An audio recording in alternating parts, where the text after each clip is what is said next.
Naša Zlata s nama je već 10 tjedana i od samog početka svoj zadatak obavlja besprijekorno, savršeno.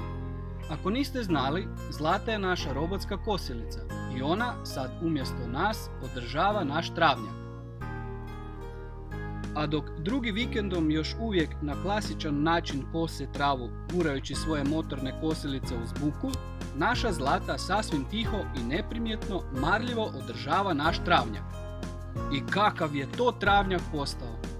Nikad nije bio u boljem stanju, svaka vlat trave iste je visine, a naš travnjak, što Zlata na njemu duže radi, počinje ličiti na tepih baš kao kod onih engleskih travnjaka. Ipak, najveći luksus koji nam je Zlata priuštila je vrijeme, slobodno vrijeme za zajedničku igru i druženje s prijateljima, a ne guranje kosilice po travnjaku gore dolje. A sad, pošto ne moram kositi, idem pripremiti roštilj jer nam dolaze gosti.